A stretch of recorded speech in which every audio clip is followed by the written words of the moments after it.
Kids Expo ähli zat şaýgalar üçin atly halkara sergi ýarmarkasynda ýurdumyzyň bol, ýedigen, softy, näzli, real we bulvar harit nişanly meşhur içkiler bilen ulum meşhurluk gazanan ýüpekçi hojalyk jemgyýeti hem öz boluşly pavilyony bilen çykdy. Salam, toluna siziň pavilyonuňyz sergidäki iň bir gelimgidimli gyzykly pavilyonlaryň biri. Elbetde şu pavilyon görüşmede aly çağalaryna halgyndan ýatdan çykmajak portretlara besleýär.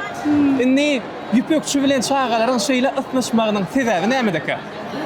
Tawalım Ýüpekçi hojalyk jemgyýeti diňe bir ul adamlar üçin etem çağalar üçin bir näçe suwlarmy hödürleýär, muhabbet edip Hoşal Kids hem de Pökki ady bilen bellenelen miwe suwlarymyz çağalarymyzyň uly feýgüsini gadanlar.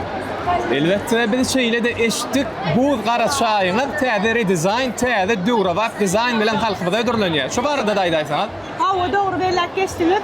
Sizin köpden bäri mektep okuwçylarymyzyň şeýlerde taliplerimizin uly hawasyny artdyran, uly feýgüsini gadanan bu gara çaýymyz täze bir dizaynny Türkmen halkyna ýerde ýetirdiňe şuwun şu Kids Expo sergisini ilkinji ýerde sergileýär, ilkinji ýerde halkyň köpçüligine hödürleýär. Şowhully çağalaryň Kids Expo sergisine şu täze önümlerimizden başga da miwe suwlarymyzdan daat görmäge çağırýar. Köp sag bolsun, aýdýat işleňiz dogry bolsun. Sag bolun. Ýüpekçi bu ýerde Hoşal Kids we Pökki atly miwe şirelerini gözden geçirilişiniň mihmanlaryna ödürledi. Mundan başga da kompaniýa bu zatly soğuk çaýynyň täzelenen dizaýnyny görkezdi. Karhananyň bu zatly gara çaýy we içkileri kimmelerin üns merkezinden ornun tapdy. Talipler hem de mektep okuwçylar tarapyndan söýülip içilýän önümiň redizaýny serginiň mihmanlaryna uly gyzyklanma döretdi.